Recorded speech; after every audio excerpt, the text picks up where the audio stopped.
Channel Wisdom Academy. I am Komal Dikshit and I hope आप सब लोग बहुत अच्छे होंगे और आप सभी ने ही बिहार शिक्षक जो भी जिसने भी फॉर्म भरा है उसकी प्रिपरेशन स्टार्ट कर दी होगी। तो ज्यादा टाइम ना वेस्ट करते हुए आज हम स्टार्ट करने वाले हैं हमारी 1857 की क्रांति।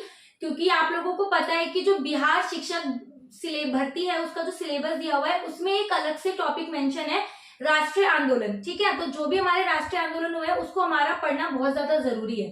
क्योंकि हिस्ट्री तो अलग से है ही, बट हिस्ट्री के साथ ये टॉपिक अलग से दिया हुआ है, तो हो सकता है कि इस पर्टिकुलर टॉपिक में से हमारे 10 से 15 क्वेश्चन बन जाए, तो इसको डिटेल में करना बहुत ज्यादा जरूरी है। ठीक है, फिर अब सेकंड क्वेश्चन यहाँ पर ये है कि हम 1857 से ही क्यों स्टार्ट कर रहे हैं। अगर आप जानते हैं, जैसे जो वीडी सावरकर थे बहुत बड़े लेखक थे और उन्होंने उस टाइम पे जो हमारे 1857 की क्रांति है इसको पहला आजादी के लिए यानी हमारी स्वतंत्रता के लिए राष्ट्रीय आंदोलन का नाम दिया था 1857 की क्रांति को। जबकि बहुत बड़े बड़े राइटर जो उस टाइम पे थे ना, उन्होंने इसको सिर्फ एक सैनिक विद्रोह बताया था कि ये एक सैनिक विद्रोह है, लेकिन इसमें बिल्कुल भी सच्चाई नहीं है। ये एक सैनिक विद्रोह नहीं था, बल्कि ये पूरे भारत में होने वाला पहला राष्ट्रीय आंदोलन था। इसलिए हम जो अपना राष्ट्रीय आंदोलन स्टार्ट करेंगे वो 1857 से स्टार्ट करेंगे। 1857 की क्रांति से लेकर, ठीक है, हमें सारा 1947 तक पढ़ना है, यानी कि 90 साल। तो इन 90 सालों में क्या क्या हुआ, क्या क्या आंदोलन हुए, क्या क्या चेंजेस आए, क्या क्या अंग्रेज लेकर के आए, क्या क्या इंडियंस ने करा, तो वो सारा हमको कवर करना है। ठीक है, तो हम लोग अपनी स्टार्ट करते हैं 1857 की क्रांति। तो सबसे पहले मैं आपको ऐसा बताऊंगी कि देखो हिस्ट्री क्या होती है, ही जमा स्टोरी, यानी हिस्ट्री वो है कि जो आपको स्टोरी लगे। तो मैं आपको पहले जो टॉपिक है एक स्टोरी के वे में करवाने वाली हूँ, मतलब आपको सिर्फ एक स्टोरी बताऊंगी। ठीक है, इसके बाद देखो नोट्स तो हमें बनानी है, बट सबसे पहले मैं आपको एक स्टोरी सुनाऊंगी। स्टोरी के थ्रू हम ये टॉपिक कवर करेंगे सो दैट कि आपको थोड़ा सा समझने में आसानी हो।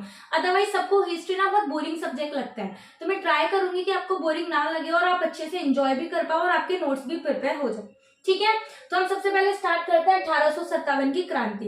देखो कोई भी क्रांति हो या कोई भी आंदोलन हो, वो सडनली एकदम से स्टार्ट नहीं हो जाती कि भाई चलो आज क्रांति करते हैं, आज हमारा मूड है, आज हम आंदोलन करते हैं, चलो आज भूख हड़ताल पे बैठते हैं। नहीं, ऐसा नहीं होता। चाहे ये 100 साल पहले चले जाओ, 500 साल पहले चले जाओ, इसके लिए ना एक बेस बनता है। मतलब धीरे धीरे धीरे धीरे लोगों में चिंगारी फूटती है या धीरे धीरे लोगों को पता चलता है कि हमारे साथ गलत हो रहा है, हमारे साथ अत्याचार हो रहा है, तो उनको लगता है कि हमें इसके खिलाफ आवाज उठानी चाहिए। क्योंकि जब तक लोगों के साथ सही होगा या जब तक सारे लोग आराम से हैं, उनको जरूरत नहीं है किसी के भी कह लो कि किसी के भी उसमें टांग डालने की या कुछ भी करने की। जब तक लोगों के साथ गलत नहीं होगा ना, लोग खुद से आवाज नहीं उठाते। इवन जो गांधी जी है, एक पूरा गांधी युग चला था हमारे भारत में। आपने पढ़ा होगा कि गांधी जी जब से इंडिया आए थे 1915 से लेकर 1947 तक के टाइम को गांधी युग बोला जाता है। बट उन गांधी जी ने भी इनिशिएटिव तभी लिया था जब अंग्रेजों के द्वारा उनको ट्रेन से निकाल दिया गया था, है ना, तभी उनको बुरा लगा था और जब भी उन्होंने सारी चीजें स्टार्ट करी। तो यहाँ पे ऐसा भी कुछ देखो इन लोगों के साथ हुआ, ऐसा कुछ भी नहीं था कि सडनली एकदम से 1857 की क्रांति हो गई। और ये कोई क्रांति जो थी ना, ये टुकड़ों में हुई थी। इसके फेल होने का रीजन ना सबसे बड़ा ये था कि टुकड़ों में हुई थी। आज मेरठ में हो रही है, कल दिल्ली में हो रही है, परसों कानपुर में हो रही है, 2 महीने बाद लखनऊ में हो रही है, फिर उसके बाद बिहार में हो रही है। तो ये कुछ चीजें थी उस टाइम पे जो बहुत ज्यादा प्रॉब्लमेटिक थी। अगर उस टाइम पे सारी चीजें एक साथ हुई होती ना, तो हमारा जो इंडिया है आई होप सो 1857 में ही आजाद हो गया होता। बट अनफॉर्चुनेटली ऐसा नहीं हुआ। ठीक है, तो अब देखते हैं कि क्यों नहीं हुआ। देखो उस टाइम पे क्या हुआ था, लोग क्यों इतने ज्यादा परेशान हो रखे थे, तो अभी हम उसके पढ़ने वाले हैं कि राजनीतिक कारण क्या थे। ठीक है, देखो इससे पहले मैं आपको मान के चल रही हूँ कि आपको पता है कि 1857 से पहले अंग्रेज लोग जो है वो इंडिया में आ चुके हैं और इन्होंने जम के इंडिया को लूटना स्टार्ट कर दिया है। ठीक है, देखो जब आपको पता है जब ये लोग इंडिया में आए थे, ये सिर्फ जहांगीर से ना भीख मांग रहे थे, काइंड ऑफ आप कह सकते हो कि इन्होंने भीख मांगी थी कि भाई प्लीज हमको ना यहाँ पे व्यापार करने दे, प्लीज हमको थोड़ा सा व्यापार करने की छूट दे दे। तो जहांगीर ने इसको साफ मना कर दिया था कि नहीं मैं नहीं दे सकता। फिर थोड़े टाइम बाद थॉमस रो आता है ना, सर थॉमस रो, उसको थोड़े टाइम पर थोड़ी जगह पर व्यापार करने की अनुमति मिली। तो जब ये लोग यहाँ पर आए थे ना, तो आप लोग ये कह सकते हो कि 1704 से 1757 तक इनका मोटिव था कि यहाँ पे व्यापार करेंगे, सिर्फ व्यापार करेंगे, क्योंकि इंडिया के पास बहुत कच्चा माल है, इंडिया बहुत रिच था उस टाइम पे। तो इनका मोटिव था कि इनको सिर्फ व्यापार करना है। ठीक है, बट 1757 से 1857 तक पूरे 100 साल इनका मोटिव क्या बन गया, लूटना, सिर्फ और सिर्फ इंडिया को लूटना। तो मैं यहाँ पे 1757 क्यों हाईलाइट कर रही हूँ, तो आप लोगों को याद होगा 1757 में प्लासी का युद्ध हुआ था, है ना। प्लासी के युद्ध के बाद अंग्रेजों को बहुत ज्यादा कॉन्फिडेंस हो गया था अपने ऊपर कि हाँ भाई हम इंडिया पे रूल कर सकते हैं और हम इंडिया को लूट सकते हैं। तो इन्होंने अपने पैर बिखारने शुरू कर दिए थे 1757 से ही, और इनका मेन मोटिव बन गया था 1857 तक लूटना। ठीक है, तो जो हमारी क्रांति हुई है वो 1857 में हुई है। तो ये 100 साल ना अंग्रेजों ने इंडिया को बहुत लूटा है, और सिर्फ इंडिया को नहीं, चाहे वो किसी भी वर्ग का हो, चाहे वो जमींदार हो, चाहे वो छोटे किसान हो, चाहे वो मजदूर हो, चाहे वो सैनिक हो, चाहे वो महिलाएं हो, हर तरीके से उनका ना शोषण किया गया है। आर्थिक रूप से, राजनीतिक रूप से, सामाजिक रूप से उन लोगों का वो शोषण किया गया है। तो 1857 तक आते आते ना लोगों के अंदर इतना ज्यादा गुस्सा भर गया था कि उसका रूप लेकर के आई 1857 की क्रांति। ठीक है, तो अभी हम देखते हैं कि वो रीजन क्या थे, क्यों लोगों को अंग्रेजों के ऊपर इतना गुस्सा आ रहा था, या अंग्रेजों ने ऐसा किया था। ठीक है, इसमें सबसे पहले लोग आते हैं हड़प नीति। ठीक है, हड़प नीति आपको पता है लॉर्ड डलहौजी द्वारा लाई गई थी। आई होप ये आपको पता होगा, लॉर्ड डलहौजी इसको लेकर के आया था, वही जिसने ट्रेनें वगैरह चलवाई थी इंडिया में सबसे पहले। तो हड़प नीति पता है क्या थी? हड़प नीति के अंतर्गत मान लो किसी कोई राजा है, अपने राज्य पर अच्छा खासा रूल कर रहा है, छोटा मोटा राज्य ले लो, अवध ले लो, मगध ले लो, बिहार ले लो, इसका कोई राजा है, वो अपने आराम से रूल कर रहा है, बढ़िया कर रहा है। ठीक है, तो उसके बाद मान लो राजा मर जाता है, तो उसके बाद उसका कौन बनेगा अगला राजा? ऑब्वियसली उसका बड़ा बेटा। ऐसे होता है ना कि अगर बड़ा लोग घर का कोई मर जाता है तो उसके बाद जो कमांड है उसके अगले बड़े बंदे पर आ जाती है, मेल में। ठीक, क्योंकि हमारा जो समाज है भारत का पितृसत्तात्मक समाज है, तो उस टाइम पे ऐसा ही होता था। तो इन्होंने बदतमीजों ने क्या बोला, स्पेशली लॉर्ड डलहौजी ने, कि भाई तुम्हें रूल करना है, तुम रूल करो, हमें कोई दिक्कत नहीं है, बट अगर तुम्हारे में से कोई मर जाता है, तुम्हारा राजा मर जाता है, या तुम्हारी बाहर वाले ने किसी ने आक्रमण करा और हमने तुम्हें बचाया, मतलब अंग्रेजों ने अपनी सेना भेज के उन्हें बचाया, तो हम तुम्हें तो बचा लेंगे, तुम रहोगे भी, लेकिन तुम्हारा सारा राज्य हमारे अंदर आ जाएगा, मतलब हम उसको हड़प लेंगे। हड़प नीति हो जाएगा, मतलब वो अंग्रेजों की प्रॉपर्टी बन जाएगी, तुम्हारी नहीं रहेगी। ठीक है, एक चीज ये। सेकेंड चीज की, मान लो कोई राजा है, वो रूल कर रहा है और उसके कोई बेटा नहीं है। ठीक है, उसका कोई बेटा नहीं है, तो इस सिचुएशन में उस टाइम पे राजा क्या करते थे, वो अपने छोटे भाई के बेटे को गोद ले लेते थे, या किसी को भी रिलेटिव में से किसी को गोद ले लेते, या किसी अनाथ को गोद ले लेते थे, और फिर उसके बाद वो उसका राजा बनता था। तो अंग्रेजों ने साफ मना कर दिया, नहीं जी नहीं, अगर राजा है और तुम्हारा खून का बेटा है, मतलब कि तुम्हारा सगा बेटा है, तो ही वो राजा बनेगा, अदरवाइज सारी प्रॉपर्टी हमारी। बेसिकली इनका कोई मोटिव नहीं था, इनका मतलब ये था कि बस किसी भी तरीके से ना हड़प लो, जो राज्य है ये सब करके चीजें हड़प लो। तो अब सालों से ये चीजें चली आ रही हैं, अब लोगों के अंदर ना और गुस्सा भरने लगा कि ये क्या तरीका है। एक राजा है, वो 10 साल से, 75 साल से, 100 साल से पुराने पुरखों से राज करता आ रहा है, और एकदम से तुम सारी प्रॉपर्टी उसकी ले लोगे, तो ये तो गलत बात है। राजा में गुस्सा हो गया, पूरा राजा मंत्री जो भी सारे महल थे, आसपास के लोग, सब में गुस्सा भर गया। तो इसी में आपको याद होगा रानी झांसी लक्ष्मीबाई ना, झांसी की रानी थी लक्ष्मीबाई, तो उनका अंदर भी ये चीज सिचुएशन आई थी, तभी वो इस संग्राम में उतर के आई थी। अभी उसके बारे में और पढ़ेंगे। तो उस टाइम पे क्या हुआ, उसमें सबसे पहले सतारा को इन्होंने अपने अंदर ले लिया। सतारा, अवध, झांसी, बहुत सारे राज्य थे जिन्होंने ऐसे करके इसने हड़पने स्टार्ट कर दिए। ठीक है, तो लोगों के अंदर गुस्सा भरना स्टार्ट हो गया कि भाई ये तो हमारे यहाँ पे आकर के हमारी प्रॉपर्टी लूट रहे हैं। फिर इसके बाद आया सहायक संधि। अब सहायक संधि लॉर्ड वेलेजली की थी, आपको याद होगी, मैं नाम लिख देती हूँ, लॉर्ड वेलेजली लेके आया था। ठीक है, अब सहायक संधि क्या थी? सहायक संधि क्या थी, ये लोग ना खुद ही जा जाके सहायक संधि कर रहे थे राज्यों के पास।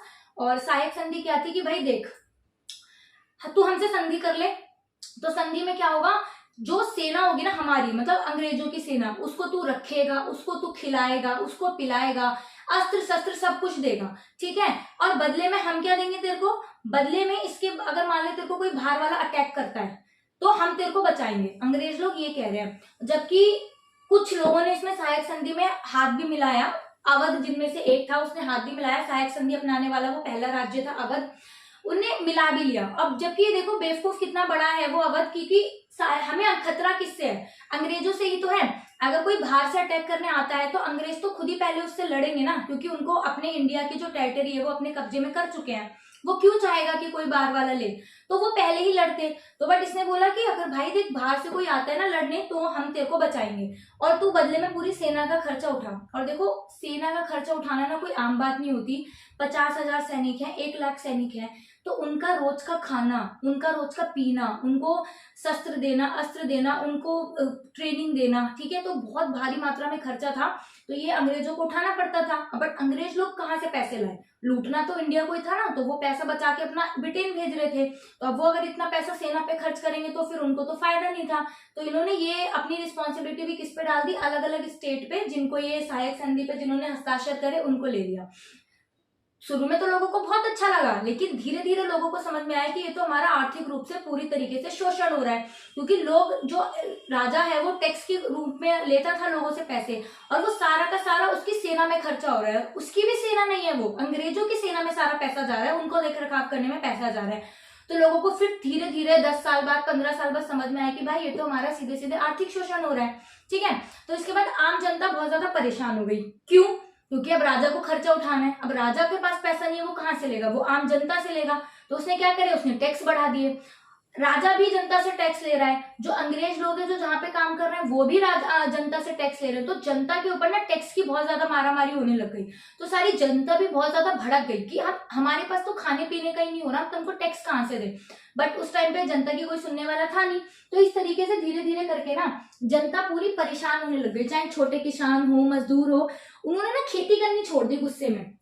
उन्होंने, जो उनके छोटे छोटे टुकड़े होंगे ना जमीनों के, उन्होंने खेती करनी छोड़ दी। उन्होंने कहा भाई जब हम इस पे खेती कर रहे हैं और हमारे पास इतना नहीं हो रहा कि हम अपने परिवार का लालन पोषण कर सके, अपने बीवी बच्चे पाल सके, पूरे साल का हम इससे निकाल सके, नहीं, सारा तो टैक्स में ही जा रहा है। तो जब हमें टैक्स में ही देना है तो हम खेती क्यों करें, ठीक है।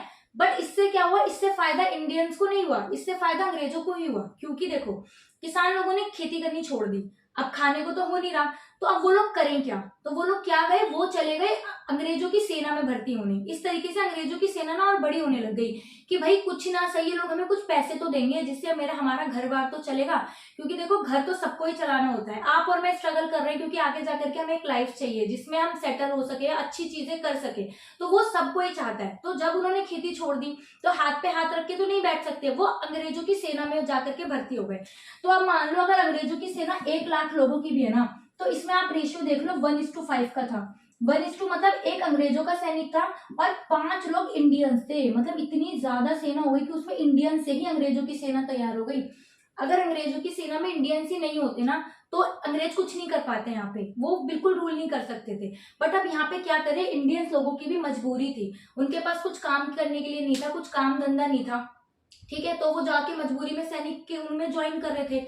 अब देखो इन्होंने सैनिकों को भी कैसे परेशान करा। किसानों ने किसान छोड़ के वो चले गए हैं, लेकिन अब देखो सैनिक भी कैसे कैसे इन्होंने परेशान करा। अब जैसे 1:5 है, तो मान लो इंडियंस अपनी कांस्टेबल पोस्ट पर है, तो अब हमारी उसमें भी देखो पदोन्नति होती है, मतलब प्रमोशन होता है। हेड कांस्टेबल है तो फिर अभी देखो कांस्टेबल है तो हेड कांस्टेबल जाएगा, फिर सब इंस्पेक्टर जाएगा, फिर इंस्पेक्टर जाएगा, ऐसे आगे बढ़ते रहते हैं। लेकिन अंग्रेजों ने क्या करा कि जो प्रमोशन होगा ना सिर्फ इसका होगा। मतलब 1 लाख में से अगर आप इस रेशियो में बांटोगे, ये 1:4 कर लो, 25,000 और वो हो जाएगा, तो 20,000 और आपका 80,000 हो जाएगा। तो 20,000 लोगों का प्रमोशन होगा और इंडियंस का नहीं होगा। मतलब अंग्रेजों का तो प्रमोशन होगा, वो हेड कांस्टेबल भी जाएंगे, वो सब इंस्पेक्टर भी जाएंगे, वो इंस्पेक्टर भी जाएंगे, वो आगे बढ़ता जाएगा, लेकिन इनका नहीं होगा। ये कांस्टेबल है तो कांस्टेबल ही रहेंगे, ठीक है। ऐसे इन्होंने इसके साथ शुरू करा, तो ये गलत ही था ना हमारे साथ, क्योंकि काम तो दोनों बराबर कर रहे हैं, ठीक है। और इन लोगों को कुछ नहीं था, लेकिन ये जो थे इंडियंस लोग जो थे, इनको भी ना, इनको देख के सैल्यूट करना पड़ता था। सैल्यूट करेंगे इनको, क्योंकि देखो दोनों भले पोस्ट कांस्टेबल है, लेकिन जस्ट बिकॉज कि वो इंडियंस है, उनको सैल्यूट करना है देख के, क्योंकि भाई वो अंग्रेज है, ठीक है। इसके बाद ये जो अंग्रेज लोग होते थे, ये हमारे इंडियंस जो सैनिक होते थे, इनको कभी भी मार सकते थे, कभी भी लाते मार सकते थे, या इनको गालियां दे सकते थे, जो भी इनका मन करता था वो कर सकते थे। लेकिन बदले में हम जो इंडियंस होते थे वो कुछ नहीं कर सकते थे। तो एक तरीके से इन्होंने सैनिकों का भी जीना हराम कर दिया था। फिर एक सबसे बड़ी बात और है, देखो उस टाइम पे ना समुद्र को पार करने का मतलब था कि अपने धर्म से निकल जाना।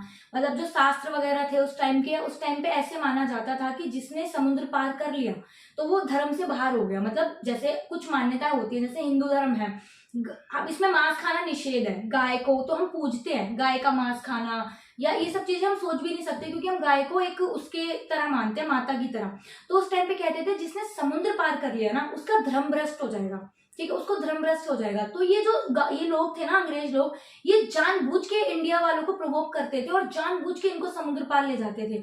तो देखो, धर्म उस टाइम पे भी एक बहुत बड़ा मुद्दा था, धर्म आज के टाइम पे भी बहुत बड़ा मुद्दा है। लोग बेरोजगारी, बढ़ती जनसंख्या, रोजगारी से इनको कोई लेना देना नहीं है, महंगाई जो बढ़ रही है नहीं, लेकिन धर्म के नाम पर आज भी लोग तलवारें लेके गली में निकल जाते हैं।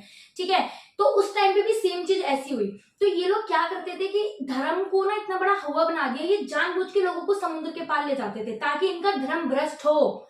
ठीक है, इनको वैसी हीन भावना से देखा जाए, इनका धर्म भ्रष्ट हो, तो ये जहाजों में सैनिकों को भर भर के जबरदस्ती समुद्र पार करवाते थे और उस टाइम पे लोगों का फिर धर्म भ्रष्ट हो जाता था जैसा वो मानते थे। तो इन्होंने स्टार्टिंग में क्या करा, ये ना उनको एक्स्ट्रा पैसे देने लगे कि जो समुद्र पार करेगा हम उसको एक्स्ट्रा पैसे देंगे। अब लोग बेचारे गरीबी से जूझ रहे हैं, लाचार है, उनके पास कुछ नहीं है करने के लिए, तो वो जा रहे हैं मजबूरी में, वो अपना धर्म भी भ्रष्ट कर रहे हैं, वो समुद्र के पार जा रहे हैं। तो धीरे धीरे उनको थोड़ा सा पैसा मिलता था, लेकिन फिर अंग्रेजों ने देखा कि जब ये लोग जा रहे हैं ना, वो पैसा भी देना बंद कर दिया। तो इस तरीके से बिल्कुल सैनिक वर्ग का बहुत ज्यादा शोषण हो रहा था। तो सैनिक वर्ग बहुत ज्यादा गुस्से में था कि कब उनको मौका मिले और वो कब क्या कर दे नहीं पता, क्योंकि धीरे धीरे लोगों में बहुत ज्यादा गुस्सा बढ़ता जा रहा था। ये जो मैं स्टोरी सुना रही हूँ ना, मैं आपको इसलिए बता रही हूँ कि एक एक उस टाइम पे जो लोग रहते थे ना, सबके मन में गुस्सा बढ़ रहा था, चाहे वो सैनिक क्यों ना हो, चाहे वो किसान क्यों ना हो जिनसे उनको बार बार टैक्स पे टैक्स लिया जा रहा है, चाहे वो राजा महाराजा क्यों ना हो, क्योंकि आम जनता बहुत ज्यादा परेशान हो गई थी। तो ये कोई छोटा मोटा सैनिक विद्रोह नहीं था, ये पूरी आम जनता के द्वारा उस टाइम पे 1757 की क्रांति हुई थी। तो मैं अगर आपको डायरेक्ट बता दूंगी ना, 1857 की क्रांति में ये हुआ और यहाँ से मेन लोगों ने लीड करा, तो वो मजा नहीं आएगा आपको और हो सकता है कि मतलब वो याद भी ना रहे, रट्टाफिकेशन हो जाएगी। बट ऐसे ना आपको समझ में आ जाएगा कि क्या है क्या नहीं, और आपको फिर रटने की भी जरूरत नहीं पड़ेगी। ठीक है, तो इनमें मेन रोल किसका था, देखो हड़प नीति का था, सहायक संधि का था, फिर इसके बाद क्या था, मुगल बादशाह का अपमान था। तो इससे तो पूरी दिल्ली में ही तहलका मच गया था कि हमारे राजा को ऐसे बोल रहे हैं या हमारे राजा को ऐसे बोल दिया। तो देखो, आपने सुना होगा कि अंतिम मुगल शासक कौन था, बहादुर शाह जफर सेकंड। तो उस टाइम पे अभी जब 1857 की बात हम कर रहे हैं, लाल किले पे बहादुर शाह जफर बैठा है। ठीक है, लेकिन ये बात मानने वाली है कि इस टाइम पे ना वो बहुत ज्यादा एजिड हो चुका था, बूढ़ा हो चुका था, उसका इतनी ज्यादा उसकी पावर जो थी वो नहीं रह गई थी, मतलब बेसिकली उसके बस की नहीं था अंग्रेजों से लड़ना, ना उसके पास इतनी सेना थी, ना उसके पास उसकी शक्ति थी, ना उसका मन भी नहीं था कि वो लड़े जा करके, क्योंकि अंग्रेजों से उसे पेंशन मिल जाती थी, वो उन्हीं के सहारे बस अपना ना गुजर बसर कर रहा था जैसे भी करके।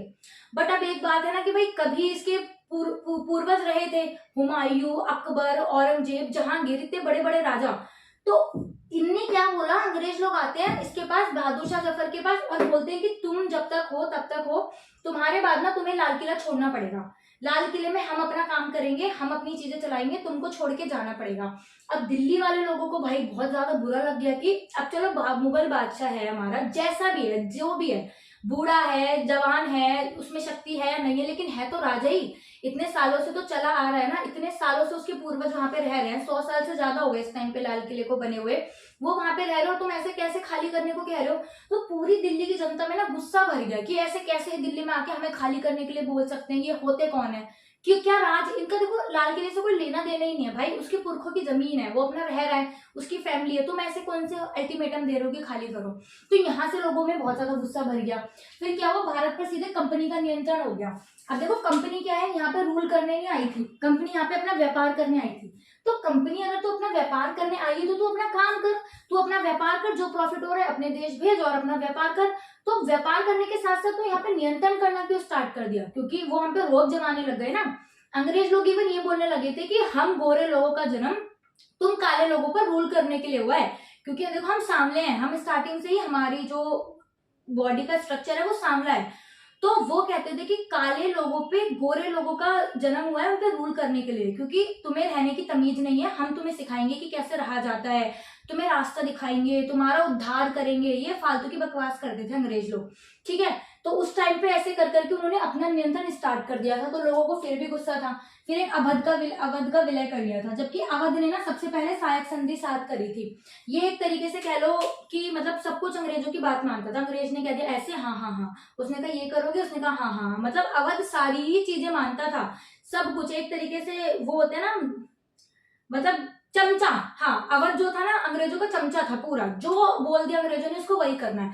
बट फिर भी सबसे पहले हड़प नीति के तहत ना अवध को मिलाया गया था, मतलब 17 और इसके बाद भी फिर भी हड़प नीति में कब्जा कर लिया गया था। और जमींदार जो थे ना, जागीरें की जब्त कर ली गई। जमींदार वैसे लोग ना, देखो कभी भी कुछ भी चीज होती है, चाहे महंगाई हो या जो भी हो, तो उसमें सफर जो सबसे ज्यादा करता है वो मिडिल क्लास मैन करता है, क्योंकि अमीर लोग तो अभी भी अमीर ही हैं। अगर आप आज के टाइम में देखो तो अगर इतनी महंगाई बढ़ रही है तो उनको क्या प्रॉब्लम है? अमीर लोग तो अभी भी अमीर ही है ना, तो उनको क्या क्या सिस्टम चल रहा है, क्या गवर्नमेंट है, उनको कोई मतलब नहीं होता। उस टाइम पे भी सेम ऐसी था, क्योंकि जो बड़े बड़े जमींदार लोग थे उन्होंने दोस्ती कर रखी थी अंग्रेजों से, ठीक है। उनको प्रॉब्लम तो तब हुई जब जो जमींदार लोग थे ना, उनकी जागीरें जब्त करनी स्टार्ट कर दी। जैसे जमींदार हैं, उनके पास 100 बीघा 200 बीघा जमीन है, उनपे खेती हो रही है, तो अंग्रेजों ने आ गए, हमें आधे हिस्से दो। अरे अब क्यों दे तुम्हें आधे हिस्से, किस चीज का आधा हिस्सा दें? बट भाई वही है, कंपनी का रूल चल रहा है, कोई कुछ कहने वाला है नहीं। तो अब मान लो 200 बीघा में से 100 बीघा हो गई, उन्होंने आधी जमीन रख ली, मतलब बेमतलब कोई रूल नहीं बनता, लेकिन उनको देनी पड़े। तो जो जमींदार लोग थे, जो कभी अंग्रेजों के भी फ्रेंड हुआ करते थे, वो भी इस टाइम से ना उनके दुश्मन बन गए, क्योंकि जमींदारों की जागीरें जब्त कर ली गई, ठीक है। जमींदारों की जागीरें जब्त हो गई बिल्कुल, तो सारी चीजें उनके पास चली गई। अब इंडिया में ऐसा माहौल हो चुका था कि कभी भी कुछ भी हुआ ना और सीधे क्रांति हो गई और पूरे इंडिया में फैलेगी, क्योंकि पूरी इंडिया का ना इस टाइम पे बिल्कुल बहुत ज्यादा बर्बादी हो चुकी थी, बहुत ज्यादा इंडिया का शोषण करा जा रहा था हर तरीके से। और उसी टाइम पे एक घटना होती है जिसने इस चिंगारी को आग दी, और वहां से स्टार्ट होती है हमारी 1857 की क्रांति, ठीक है। तो अब हम डिस्कस करते हैं कि वो घटना क्या थी। तो देखिए उस टाइम पे हुआ क्या था, जो उसका हमारा तत्कालिक कारण था 1857 की क्रांति का। क्या हुआ, दिसंबर 1856 में, मतलब एक साल पहले या कुछ महीनों पहले, क्या हुआ था, न्यू एनफील्ड राइफल आई थी, ठीक है। एक नई राइफल आई थी सैनिकों को, क्योंकि सैनिकों को समय समय पर ट्रेनिंग दी जाती थी, सिखाया जाता था, है ना। तो थोड़े टाइम में उनके लिए राइफल आई। तो उस राइफल में क्या था, कहते थे उसको, पहले जो चीजें थी ना, जैसे बंदूक वगैरह जो होती थी, उनको मुंह से खोलना पड़ता था। जो उनके कारतूस होते थे ना, उनको मुंह से खोलना पड़ता था, और फिर उनको गोली वगैरह डालनी पड़ती थी। अगर आपने RRR मूवी देखी होगी ना, तो उसमें इस तरीके की राइफल दिखाई गई है। तो दिसंबर 1856 में, क्योंकि उसमें भी ये टाइम सारा अंग्रेजों से लड़ाई वाला ही दिखाया हुआ है, तो दिसंबर 1856 में न्यू एनफील्ड राइफल आई है। उसमें क्या था, चर्बी लगे कारतूस थे, तो जो कारतूसों को मुंह से खोलना पड़ता था, और उसमें चर्बी लगे कारतूस थे। और कहते थे, जो कहते हैं, या उस टाइम पे जो कारतूस बने होते थे ना, ये गाय के और सुअर के मांस से बने होते थे, मतलब सुअर की चर्बी होती थी इसमें, लिखा है ना चर्बी लगे कारतूस, तो इसमें सुअर और गाय की चर्बी होती थी। अब जैसे जो हिंदू धर्म है, जैसे जो पंडित लोग हैं, वो कितना मानते हैं कि मतलब वो मांस को छूते तक नहीं है, और उसमें उनको क्या करना पड़ता था, मुंह से खोलना पड़ता था। तो एक तरीके से उनका क्या हो रहा था, धर्म भ्रष्ट हो रहा था। तो उस टाइम पे बहुत सारे सैनिकों ने इसका विरोध करना स्टार्ट करा।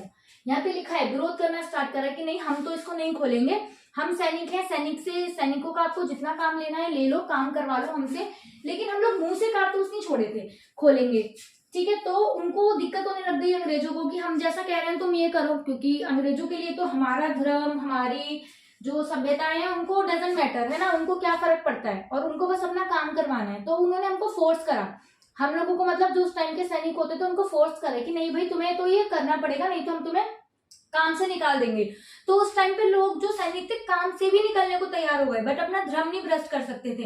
अब सैनिकों ने कहा भाई ये तो बड़ी दिक्कत वाली बात है, लोग तो काम ही छोड़ रहे हैं, अगर ये काम ही छोड़ देंगे तो हम सैनिकों का काम करवाएंगे किससे। तो हुआ क्या, तो इसी विरोध में ना फरवरी में बहरामपुर में बंगाल में विरोध स्टार्ट हुआ। बहरामपुर कहाँ पर पड़ता है, बंगाल में, तो बंगाल में वहां पे विरोध स्टार्ट हुआ फरवरी के टाइम पे। तो ये लोग सुन ही नहीं रहे थे भाई, बिल्कुल नहीं सुन रहे थे। तो उसमें एक बहुत फेमस सैनिक थे, वो थे मंगल पांडे, ठीक है। आप सबने इनका नाम सुना होगा, मंगल पांडे का मूवी भी बनी हुई है। तो मंगल पांडे ने सबसे ज्यादा विरोध का नेतृत्व करना स्टार्ट करा, और इन्होंने क्या करा, 29 मार्च को ना विरोध करा और गोली मार दी दो अंग्रेजों को। मतलब अंग्रेज लोग जबरदस्ती कर रहे थे, नहीं तुम खोलो तुम खोलो, और भाई वो नहीं मान रहे, पांडे है ना, पंडित लोग है। ऐसा कुछ नहीं है कि पंडित लोग ही ऐसे करते थे, बट उस टाइम पे जो उनका धर्म होता था ना, वो श्रेष्ठ होता था, सबके लिए ही श्रेष्ठ होता था। तो उस टाइम पे क्या हुआ कि इनको मंगल पांडे ने क्या करा, मंगल पांडे ने गोली मार दी दो अंग्रेजों को। एक तो वो जबरदस्ती कर रहे हैं, ये मान नहीं रहे, तो इनने क्या करा, अंग्रेजों को ही मार दिया। तो उस टाइम पे जो अंग्रेज की सेना थी ना, और खुंदक में आ गई कि भाई एक इंडियन सैनिक हम अंग्रेजों को मार रहा है, इसकी इतनी हिम्मत हो गई, इसको तो हम बताते हैं। तो इन्हें क्या करा, इन्होंने, ये वैसे बैरकपुर छावनी के थे, ठीक है, बैरकपुर छावनी जगह के नाम होते हैं ना, आपको पता होगा छावनियां होती है। तो ये 34 इन्फेंट्री के सैनिक थे। कौन, मंगल पांडे। आ सकता है क्वेश्चन, इंपॉर्टेंट है, लिख लेना कि मंगल पांडे 34 इन्फेंट्री बैरकपुर छावनी के सैनिक थे, और इन्होंने 29 मार्च को दो लोगों को गोली मार दी। ठीक है, वहां पे इनको बहुत ज्यादा गुस्सा चढ़ी, इन्होंने गोली मार दी। तो अंग्रेज लोगों ने देखो 10 दिन के अंदर ही अंदर यानी 8 अप्रैल को इनको फांसी दे दी। 8 अप्रैल 1857 को इनको फांसी दे दी। और फांसी भी ऐसे नहीं दी थी कि चल आ तुझे लटका दे, नहीं, इनको सारे सैनिकों को इकट्ठा करके गांव के बीचों बीच में चौपाल में सारे लोगों के सामने फांसी दी गई थी, सो दैट कि जो वहां पे रहने वाले लोग हैं ना ये डर जाए कि अगर इन्होंने हमसे अंग्रेजों से पंगा लिया, ठीक है, अंग्रेजों से पंगा लिया तो हम तुम्हारी इतनी दुर्दशा करेंगे, मतलब तुम्हें ऐसे मारेंगे। तो आपने आरआरआर मूवी में भी देखा था कि उसको कोड़े मारे जा रहे थे सारे लोगों के बीच में। तो ये उस टाइम पे नॉर्मल था और ऐसे ही होता था। तो बहुत सारे लोग दूर दूर से मंगल पांडे की फांसी देखने आए थे और इसको इनको डराने के लिए बीचों बीच में इनको फांसी दी गई थी। और ये घोषणा भी की गई थी कि अगर आगे से कोई ऐसी हिम्मत करता है ना तो इसको इससे भी बदतर मौत देंगे। और उस टाइम पे जो मंगल पांडे थे खुशी खुशी फांसी पे लटके थे कि मैंने अपना धर्म नहीं भ्रष्ट होने दिया, भले ही मैं जान दे रहा हूँ। ये बात थी 8 अप्रैल 57 को इनको फांसी दी गई थी, ठीक है, 8 अप्रैल की बात है, 10 दिन के अंदर ही इन्होंने फांसी दे दी थी। तो अब इस टाइम पे पता है अंग्रेजों को लगा कि भाई सही है, मजा आ गया, अब तो इंडियंस की कुछ हिम्मत ही नहीं होगी कि हमारे सामने वो कुछ आए या कुछ करे, ठीक है, हमने इंडियंस को डरा दिया, इंडियंस के बस की नहीं, ऐसा ऐसा सोच के अंग्रेज लोग बहुत खुश हो रहे थे। लेकिन हुआ इससे उल्टा। उस टाइम पे जो उस बैरकपुर छावनी के जो सैनिक थे ना उनमें और जोश भर गया कि एक बंदा जब हमारे लिए जान दे सकता है, इतने सारे लोगों के लिए वो जान दे सकता है, अपना धर्म नहीं भ्रष्ट होने दिया, फिर हम तो इतने सारे हैं, हम लोग क्या नहीं कर सकते। तो सैनिकों को वो डिमोटिवेट नहीं हुए वहां से, वो और ज्यादा मोटिवेट हो गए कि भाई हमें कुछ करना चाहिए, है ना, हमें अपने देश के लिए ना सही हमारे लिए आवाज उठानी चाहिए और हमें लड़ना चाहिए। तो उसी टाइम पे क्या करा, 10 मई को 300 सैनिक की एक टुकड़ी तैयार होती है यही मेरठ से ही, नहीं सॉरी, सैनिक लोगों की टुकड़ी गई मेरठ से, ठीक है। ये पूरे देश में जब ऐसी बात चली ना कि मंगल पांडे को फांसी दे दी गई है, ऐसी ऐसी चीज हुई, तो 300 सेना की एक टुकड़ी तैयार होती है। इन्होंने जाकर के शस्त्रागार लूटा, शस्त्रागार मतलब जहाँ पे हथियार वगैरह रखे जाते हैं। तो ये 300 लोग घुस गए। अब अंग्रेज लोग कितने होंगे, 10 15 20 25, तो आराम से लूट लिया इन्होंने सारे, वहां से जो भी इनकी बंदूकें थी, राइफल था, सब कुछ इन्होंने लूटा। और 300 सैनिक की एक टुकड़ी मेरठ से चल पड़ी दिल्ली के लिए, ठीक है। ये 10 मई की बात है, आप देख रहे हो 8 अप्रैल को फांसी दी गई है और ये काम बंगाल का हो रहा है और ये काम है मेरठ का। तो 10 मई को, ठीक है, करीब 1 महीने बाद 300 सैनिक की एक टुकड़ी तैयार होकर के चल रही है मेरठ से दिल्ली। 11 मई को वो दिल्ली पहुंच गए, ठीक है, 11 मई को वो दिल्ली पहुंचे। और दिल्ली पहुंच के ना वो कहते हैं बहादुर शाह जफर से कि देखो हमें ना लड़ाई करनी है। तो बहादुर शाह घबरा गया, भाई वो तो है ही बूढ़ा, कैसी लड़ाई, क्या लड़ाई, मतलब क्यों लड़ना चाहते हो तुम एंड ऑल। तो उसने बोला कि भाई हमें ना तुम्हारा इंसल्ट बर्दाश्त नहीं हो रही, तुम्हारी इंसल्ट कर रहे हैं, तुम्हें किले से बाहर निकालने के लिए दे दिया कि तुम पेंशन पे पलो, जबकि सारा का सारा टैक्स तो आपका होना चाहिए, पूरी दिल्ली का क्या पूरी इंडिया का टैक्स आप रखो, है ना, और ये आपको निकाल रहे हैं, तो हमें बिल्कुल अच्छा नहीं लग रहा। तो बहादुर साहब सोचने लगा है ये क्या बात है, मतलब ये लोग मेरे लिए लड़ने के लिए आए मेरठ से इतनी दूर, ऐसा भी हो सकता है क्या, मतलब जरूर इनका कुछ फायदा होगा, ठीक है। तो वो सोचने लगा। फिर उसने सोचा कि चलो कोई नहीं, मैं वैसे ही बूढ़ा हो चुका हूँ और अंग्रेज लोग मेरी बेइज्जती तो बहुत ज्यादा कर ही चुके हैं, ठीक है, ज्यादा से ज्यादा क्या होगा वो मार ही तो डालेंगे, और वैसे भी मेरी तो उम्र हो ही चुकी है मरने की, ठीक है, तो ठीक है मैं हाँ कर देता हूँ। तो उनने बोला बहादुर शाह जफर ने कि मुझे करना क्या है ये बताओ। तो उनने बोला कि देखो करना कुछ नहीं है आपको, हम सब कुछ हम करेंगे। ये जो सैनिकों की टुकड़ी होती है ना 300 लोग, ये कहते हैं कि सब कुछ हम करेंगे, तुम्हें बस हमारा नेतृत्व करना है, मतलब हमारे नेता के लिए हाँ करना है कि हम तुम्हारे नेता हैं। तो देखो क्या होगा, दिल्ली में ही सारी बातें चल रही है, लेकिन पूरे इंडिया को बैठ के क्या लगेगा कि मुगल शासक बहादुर शाह जफर एक सैनिकों की टुकड़ी का नेतृत्व कर रहा है। तो यानी पूरा जब इंडिया का जो मुगल शासक है वही उनके साथ है, तो फिर अंग्रेजों की क्या औकात, है ना, ऐसे कुछ उन्होंने सैनिकों की टुकड़ी ने सोचा था। क्योंकि काम कोई भी बहादुर शाह जफर नहीं करेगा, काम मेन करेगा बख्त खां। बख्त का इसका मंत्री होता है और यंग होता है, काफी एनर्जेटिक होता है, बहुत अच्छे से इसको कमांड होती है अपनी सेना को संभालने की, सारी चीजों की। तो ये बख्त खां नेतृत्व करता है, बट उनको ना एक हाँ चाहिए होती है बहादुर शाह जफर से कि हाँ सो दैट अगर कोई प्रॉब्लम पड़ती है तो हमारे साथ है। तो बहादुर शाह जफर कह रहे थे कि चल ठीक है मैं हूँ तुम्हारे साथ, तुम्हारा नेता कर रहा हूँ। और वही पूरे टाइम पे ना वो डंका बज जाता है हर जगह कि हाँ भाई बहादुर शाह जफर हमारे साथ है, हमारा नेतृत्व कर रहे हैं। ये बात फिर अंग्रेजों भी सुनते हैं। तो अब इस टाइम पे क्या होता है, ये दिल्ली को 11 मई को दिल्ली पहुंचते हैं, सारी बात हो जाती है और 12 तारीख को ही ना लाल किले पर अधिकार कर लेते हैं। तो क्योंकि 300 सैनिक की सेना आई रखी होती है, मुगल की भी अपनी थोड़ी बहुत सेना होगी और बख्त खां था भैया बड़ा इंटेलिजेंट। तो ये क्या करते हैं 12 मई को अधिकार कर लेते हैं लाल किले पे। कौन लोग, इंडियंस लोग, हम लोग। और वापस से बहादुर शाह जफर जो है वो अंग्रेजों लाल किले में जाके बैठ जाता है और उसका राज हो जाता है फिर से। लेकिन ये ज्यादा टाइम तक चल नहीं पाता। 12 मई से सिर्फ सितंबर तक चलता है और सितंबर तक वापस अंग्रेजों लोगों का कब्जा हो जाता है। अंग्रेज लोग अपनी टुकड़ी लाते हैं, धीरे धीरे घुसाते हैं, फिर लड़ाई करते हैं, फिर हारते हैं, फिर लड़ाई करते हैं और धीरे धीरे करके सितंबर तक वापस कब्जा कर लेते हैं। और उस टाइम पे बहादुर शाह जफर जाके घुस जाता है हुमायूं टॉम में, क्योंकि आपको पता होगा ना दिल्ली लाल किले के पीछे यमुना नदी बहती है जो हुमायूं टॉम तक जाकर के निकलती है। तो वो यमुना नदी के किनारे किनारे जाकर के हुमायूं टॉम में छुप जाता है, पर उसको पकड़ लेते हैं और इसके बेटे को, दोनों बेटे को सामने इसके मार दिया जाता है, मतलब गला काट देते हैं इसके बेटे के इसके सामने ही, और इसको रंगून जेल भेज दिया जाता है। मैं बस ये बता रही हूँ, अगर पेपर में आ जाए, जैसे क्वेश्चन आया हुआ है कि बहादुर शाह जफर कौन सी जेल में था, रंगून की। बाकी इंपॉर्टेंट ये है, आपको अब ये करना है कि कहाँ से किसका नेतृत्व करा था, ठीक है। तो यहाँ पे ये जो मेरठ के साइड से ना, यहाँ पूरी सैनिक था, बस मेन नाम किसका आएगा कि सेना का नेतृत्व किसने करा था, तो आपको लगाना है बहादुर शाह जफर। लेकिन मेन भूमिका निभाने वाला इंसान कौन था, वो था बख्त खां, बस नेतृत्व में आपको नाम बहादुर शाह जफर का लगाना है, ठीक है। तो ये सारी चीज यहाँ पे हुई थी, ये दिल्ली की बात है। 12 मई को दिल्ली पे इन्होंने कब्जा कर लिया, लेकिन सितंबर तक वापस हो गई थी। 3 सितंबर को इन्होंने कब्जा कर लिया था फिर से, ठीक है। फिर अब क्या हो रहा है, देश में ना रह रह के जाग रहे हैं, हमारे देश में रह रह के हो रहा है। पहले यहाँ बंगाल में हुआ, फिर ये दिल्ली मेरठ तक पहुंचा, फिर इसके बाद देखो 30 मई की बात है, ये बात होगी 10-11 मई की। तो जब इन्होंने देखा ना भाई दिल्ली पे कब्जा हो गया, अब तो दिल्ली जीत ली, ऐसा लगता है ना दिल्ली जीत ली तो सब जीत लिया। तो वहां से फिर अवध में यानी लखनऊ की साइड पे भी जो होते हैं ना, उनको लगता है कि हमें भी कुछ करना चाहिए अपने अवध राज्य को बचाने के लिए, क्योंकि अवध को सबसे पहले सहायक संधि करी थी और हड़प नीति में अवध को भी अपने अंदर किया गया था। तो वहां पे नेतृत्व करी थी बेगम हजरत महल, बहुत इंपॉर्टेंट है, याद रखना। अवध या लखनऊ से कौन नेतृत्व करी थी, बेगम हजरत महल। तो इन्होंने 30 मई 1857 को विद्रोह प्रारंभ कर लिया और 4 दिन के अंदर ही इन्होंने अवध पर कब्जा कर लिया, ठीक है। 4 जून को, सिर्फ 4 दिन की लड़ाई में। क्योंकि सही बात है, अगर इंडियन सामने पे आ जाए ना, तो अंग्रेजों की इतनी औकात नहीं थी कि वो इतने साल तक रुक जाए। वो तो कुछ लोग होते हैं ना चुगलखोर या रिश्वत के लिए जो जाकर के अंग्रेजों में मिल जाते हैं, क्योंकि अपनों की वजह से हारता है इंसान हमेशा। तो इस वजह से हम इंडियंस लोग पीछे रह गए, क्योंकि कुछ लोग यहाँ पे भी थे, कुछ लोग अभी आगे भी आएंगे। जो दिल्ली में सितंबर में कब्जा हुआ है ना, इसमें ही दिल्ली के जो जैसे महामंत्री होता है ना, महामंत्री के बेटे ने जाकर के सारे राज बता दिए थे अंग्रेजों के, जिस वजह से वो ये जीत पाए दिल्ली का लाल किला, ठीक है। तो सेम यहाँ पर भी हुआ था। 4 जून को बेगम हजरत महल ने मतलब कब्जा कर लिया था, तो ये मार्च तक रहा था। देखो इससे ज्यादा टाइम तक चल गया, लाल किले से ज्यादा टाइम तक इनका कब्जा रह गया यहाँ पे। मार्च 1858 में वापस अंग्रेजों का कब्जा हो गया, ठीक है, समझ गए आप लोग। 30 मई से 1857 में इन्होंने विद्रोह प्रारंभ करा था। 4 जून को बेगम हजरत महल इसका नेतृत्व कर रही थी, तो बेगम हजरत महल के नेतृत्व में 4 जून को अवध मिल गया वापस से इनको, फिर ठीक है। मार्च 1858 तक चला इनके पास, फिर इन लोगों ने वापस से अंग्रेजों ने कब्जा कर लिया इस पे। तो उस टाइम पे बेगम हजरत महल अपने बेटे को लेकर नेपाल भाग गई थी, ठीक है, नेपाल चली गई थी वो, छोड़ के लड़ाई वड़ाई नहीं करी थी उन्होंने कि पता चला अंग्रेजों के ऊपर है, भग गई वो नेपाल, ठीक है। फिर इसके बाद आता है कानपुर। अब देखो यहाँ पे 30 मई को स्टार्ट हुआ, यहाँ पे 5 जून को स्टार्ट हुआ। तो कानपुर से नेतृत्व कौन कर रहे थे, नाना साहब, बहुत इंपॉर्टेंट है, याद रखना है, ठीक है। कि अवध से कौन कर रहा था, अवध या लखनऊ से बेगम हजरत महल। कानपुर से कौन कर रही थी, नाना साहेब, जिनको दोनों पंथ भी बोला जाता है। और बिहार से कौन कर रहे थे, कुंवर सिंह कर रहे थे। कुछ चीजें हैं जो हमें ना याद ही रखनी है, और बिहार के पेपर के लिए पढ़ रहे हैं तो बिहार वाला तो याद रखना।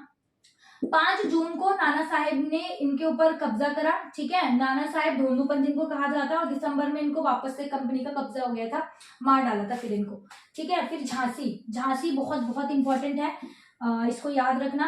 तो आपको पता है कि झांसी से कौन थी, जिनको हम रानी लक्ष्मीबाई या झांसी की रानी ही बोलते हैं, रानी से झांसी से लक्ष्मीबाई ने करा था। तो इन्होंने ना बहुत अच्छे से लड़ाई करी थी, बहुत अच्छे से, कहते हैं 8 दिन तक युद्ध चला था, 8 दिन तक, और ये ना उसमें भी जीत जाती। लेकिन वही बात है कि इनका कुछ जो अपने मंत्री थे ना, उन्होंने ना जाकर के बता दिया अंग्रेजों को कि इनके जो महल है वो कौन सी दीवार कमजोर है। आपने अगर मणिकर्णिका मूवी देखी है ना, तो उसमें दिखाया हुआ है, थोड़ी सी चीजें एग्जैजरेट करी हुई है, बट उसमें ना अंग्रेजों को पता ही नहीं चल पा रहा था कि किले को कब्जा कैसे करा जाए, क्योंकि इस तरीके से इन्होंने अपनी योजनाएं बनाई हुई थी। और इन सब में ये अकेली लड़की थी, योद्धा थी, मतलब जो आकर के लड़ी थी मैदान में। बेगम हजरत महल ने नेतृत्व जरूर करा था, लेकिन वो मैदान में उतर के लड़ी नहीं थी। झांसी की रानी अकेले 8 दिनों तक, अकेले मतलब अपनी सेना के साथ, ऐसी योद्धा महिला थी जो आकर के मैदान में लड़ी थी। तो वही मंत्री वगैरह ने क्या करा कि उनको जाकर के बता दे कि कौन सी दीवार कमजोर है, तो वो ना वहां से इनके किले में घुस गए, झांसी के किले में घुस गए। तो उस टाइम पे क्या करा, फिर रानी उस टाइम पे झांसी से कालपी गई, कल्पी से अपने घोड़े पे बैठ के फिर वो ग्वालियर गई। और ग्वालियर पे ना सिंधिया लोग रहते थे उस टाइम पे, और वो मतलब समझ लो चमचे ही थे अंग्रेजों के। तो उन्होंने सबको मार डाला, सबको हराया, अब ग्वालियर के किले पे कब्जा कर लिया, बट अब झांसी की रानी को पता चल गया था कि यहाँ पे अंग्रेज से वो जीत नहीं पाएगी, और यहीं पे ग्वालियर के युद्ध के टाइम पर ही उनकी लड़ाई करते करते वो मर गई थी, मतलब वीर गति को प्राप्त हो गई थी। इस टाइम पे ही झांसी की रानी मरी। तो उस टाइम पे यूरोज था जो इनकी सेना का नेतृत्व कर रहा था अंग्रेजों का। यूरोज काफी जगह शांत कराने गया था युद्ध, जैसे यहाँ पे लड़ाई हो रही ना, तो यूरोज काफी इंडिया घूमा था उस टाइम पे। तो यूरोज ने एक स्टेटमेंट कही थी, याद रखना आ सकता है किसने कहा था या ये स्टेटमेंट किसने कही थी, तो यूरोज ने कही थी। यूरोज ने कहा था कि जो 1857 का विद्रोह हुआ या 1857 की क्रांति हुई है ना, उसमें एक अकेला मर्द थी, वो थी रानी लक्ष्मीबाई। ठीक है, झांसी की रानी लक्ष्मी, वो एक अकेली मर्द थी पूरी क्रांति में। तो ये स्टेटमेंट आ सकती है, याद रखना। फिर इसके बाद है बिहार। बिहार से इसका नेतृत्व किसने करा था? कुंवर सिंह ने करा था। ठीक है, तो ये कुछ चीजें थी जो हमारे 1857 की क्रांति हुई थी। तो ये 1857 की क्रांति इस तरीके से हुई थी। तो ऐसा हुआ था कि कभी क्रांति यहाँ हो रही है तो अंग्रेज यहाँ गए, दबा लिया। फिर इन्होंने क्या करा, कहीं पर बिहार हो रही है, बिहार गए, बिहार में दबा लिया। फिर लखनऊ गए, लखनऊ में दबा दिया। तो अगर ये सारी चीजें एक साथ होती ना, एक साथ हर जगह से विद्रोह होता, तो अंग्रेज भी कहाँ कहाँ जाते और उनकी शक्ति भी क्षीण पड़ जाती, तो वो उस टाइम पे हम लोग जीत सकते थे। बट वही था कि आपस में मेल जोल नहीं था, कम्युनिकेशन नहीं थी, या कैसे क्या चीजें करी, तो उस टाइम पे हम हार गए। तो ये जो काफी सारी एक टाइम तक चला था ना, तो 1857 की क्रांति इसे बोला जाता है। और इसके बाद 1857 के बाद कंपनी से अधिकार लेकर के सीधे ब्रिटिश महारानी के पास अधिकार चला गया था। मीन्स इसके बाद से एक टाइम को क्राउन का शासन बोलते हैं। 1858 आ गया था, 1858 के शासन से ना इसको क्राउन का बोलते हैं, कि मतलब ब्रिटिश महारानी सीधे संभाल रही है ना इसको शासन, ब्रिटिश से बैठ के, तो कंपनी से ले ली थी चीजें और क्राउन के पास चला गया था। ठीक है, तो ये थी हमारी 1857 की क्रांति। आपको कोई भी डाउट होता है तो आप कमेंट करके पूछ